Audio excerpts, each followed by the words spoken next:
Sometimes I face this problem. How much ever we learn English, however we practice, it could be difficult to express even the most simple ideas. It's not because you're not good at it, it could be because you don't get the right words at the right time. I don't know whether you have faced this problem.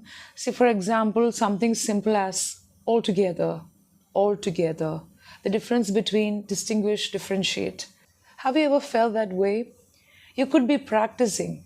You could also be quite fluent and confident in the language. Of course, it is faced by most of the fluent speakers because English is not our native tongue. One more reason is we don't get to speak the language with the local people. That is also one disadvantage. But as I mentioned in one of my previous videos, you have to create the environment. But there's another activity that you can do. It's not the problem with your practice.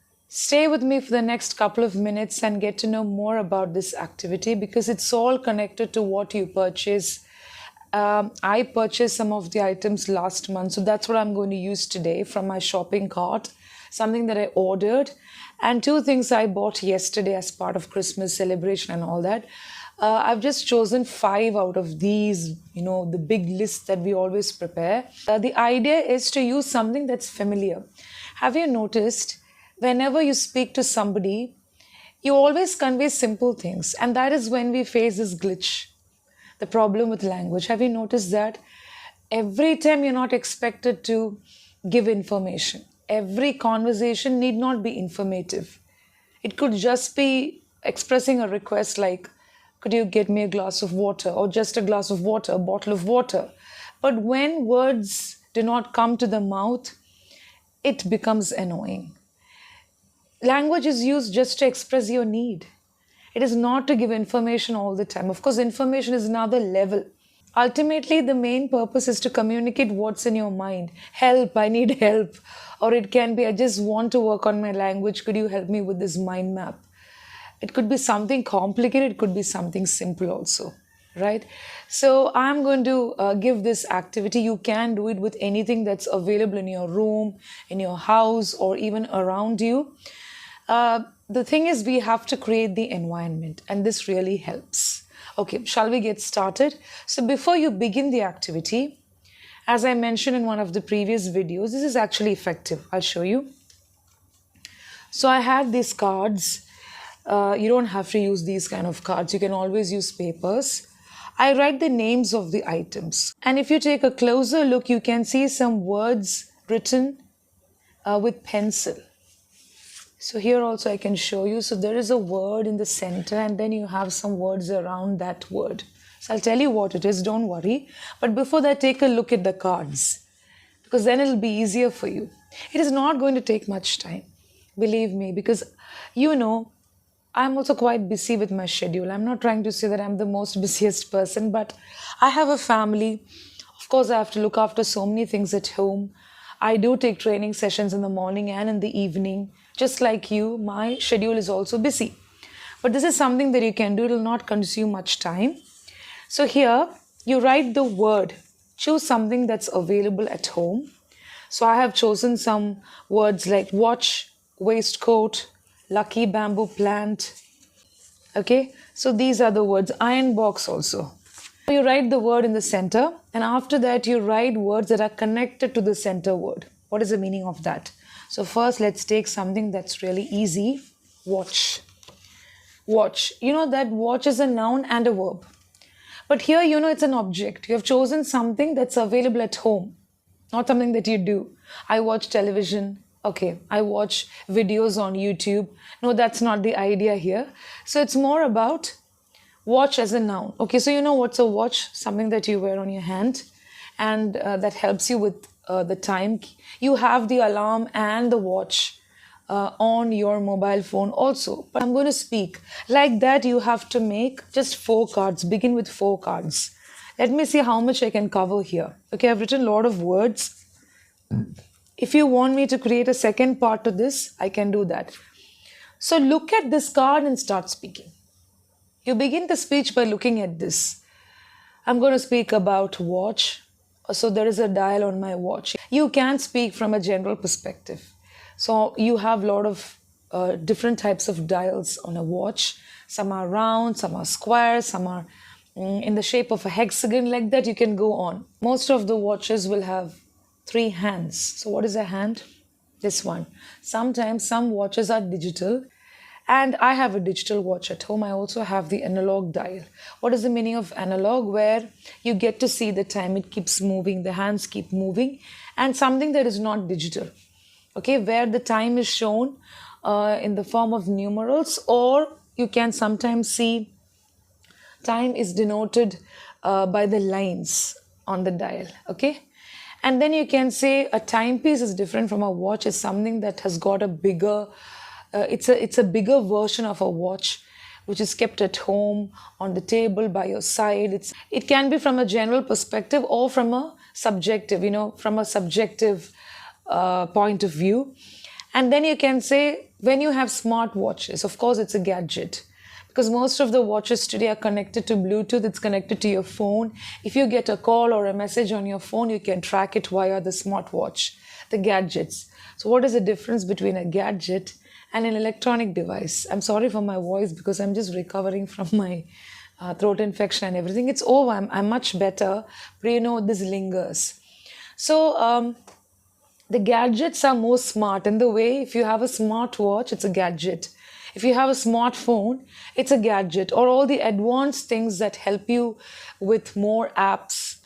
Okay, it's high tech. The technology used is different. But electronic devices can be something that's plain, that also helps you out with so many things. And appliances are different. Appliances are directly connected to something that's used in your kitchen and at home. For example, washing machine, a kettle, a microwave oven. When you keep speaking, you may have the tendency to wander when you have these words, because your mind will start connecting. When you keep on doing this activity, instead of getting nervous, you know why you get nervous? Because you don't speak much. You don't try out these activities. So your mind will ask you, what is the difference between an appliance, a gadget, electronic device, or is there really a very big difference? You need not give the definition given by Cambridge Dictionary or by the dictionaries available at home. You just have to give the basic difference. The next one, you have iron box. So there are some words associated with the iron box like device, equipment, household appliance. Iron box is something that helps me to remove the creases from my clothes. It straightens the creases and the fold of the clothes. And it takes some time for me to get my clothes ironed if I'm doing it on my own. We have different types of iron available in the market. Iron box like the ones with the steam that operates on steam, the ones without steam. There are advanced types also. Today we have a variety of iron box available in the market, and you can give some examples, Philips or any other names that you know. This is something that I use at home. There are different versions of it. So we get to see all these things when we open YouTube. The other day I was scrolling and I saw many things posted by different people, different YouTube creators. So I thought we can use this. Many of you would be scrolling and you may come across these things online. Out of curiosity, you can use it for your language practice. And then you can also say that there is a very big difference between an appliance. So iron box is an electronic appliance. Okay, there is a very big difference between that and the electronic gadget that we use. So like that you can speak. You can also think of the first time that you handled an iron box. So I remember doing it when I was in grade 6, not before that. I told my mother I'll begin ironing my school uniform first. And she kept watching, and then she said, okay, not bad, you're able to do it. And with practice, okay, when you begin using it and with practice, you'll be able to do it fast. And I think I take more time to iron my saris. It takes more time. You have to really be very careful with the cloth, even if it's cotton. So depending on the cloth, like silk, cotton. So like that, you can speak about your shirts, whatever you iron. Next is lucky bamboo. This is an indoor plant. Do you remember? Okay. So I haven't got one for myself, but I'm planning to buy one. This is something that was suggested by my friend. And it's a house plant. I have these words like low maintenance. I wrote these words at that time, okay? Indoor, luck, prosperity. So this is something that I know. You may know more Okay, you may have more points, write it down. Write only the keywords, don't write big sentences. Then positive energy. So I got to hear about this lucky bamboo from my friend. Generally, people keep. So I'm shifting from the personal, the subjective knowledge to objective aspect. You can also speak from a general perspective because that helps you to put in more points. Remember, every word has got different layers of meanings. You are not expected to disclose and unfurl every aspect of a word. You just have to keep it minimal. Okay, don't keep on exaggerating, don't keep connecting to something that's irrelevant. I spoke about relevance in the previous video and I spoke about SMART. I'm giving you these extra points so that you don't have any confusion. That's my duty. You can skip these parts if you want to. So let's do the activity. I got to hear this from my friend, and people speak about luck and prosperity when they have these indoor plants, especially the lucky bamboo. It's believed to bring prosperity, good luck, positive energy, and positive vibes. I don't know the truth behind that. Anyway, I'll try it out. And it's all about what's there in your mind. Anyway, this plant is beautiful because it's quite appealing to the eyes. You can keep it on your window sill. It's quite attractive because it's of low maintenance. It doesn't require much attention and care, but it will give you a lot. It gives you a lot of positive energy. Any plant can give you positive energy. It can be appealing to the eyes. As you know, the green color is very pleasant and appealing to the eyes, right? When you look out of your balcony, when you look at your plants, it gives you a lot of energy. It can be positive. It can also be a kind of energy that radiates from your inner being, where you feel like doing something. It need not be always positive. It can be hope, faith, trust. Just take 5 minutes for every word. Okay, not more than that. And then I have the next one, waistcoat. I don't think I'll be able to cover all the words, but this is the one. So I bought this for my son, waistcoat. This is something that's worn over the shirt. It's worn by both boys and girls. He's around 12 years of age. So he's a 12-year-old boy, and we got it for a program. He participated in the extracurricular activity. So I bought this online because I was not able to purchase this offline, and I got the notice in the last minute. Okay, so that's about the waistcoat, and you can see the words written here. It's a waist-length garment. Then you may have these questions. What is the difference between a garment and an attire? I'm sorry for the noise. It's happening in the neighborhood, but I'm sure that you can hear me. It just began now. So as long as you can hear, don't worry about the outside sound, okay? So it's a waist-length garment. Garment is different from an attire. It's different from a cloth. Cloth can be anything that's stitched. It can be a piece of cloth, something that's left there. You can also find out the meaning of fabric. Find out the meaning of fabric if you want to. Cloth is different. And then what is a garment? Garment is something that is a part of an attire. It can be a part of an attire. Like for example, the waistcoat is a part of an attire. Attire is the full thing that you wear. It can be the churidar, it can be the suit, or it can be anything that you wear as a set. The attire looks good on you, okay? Attire is a more formal term.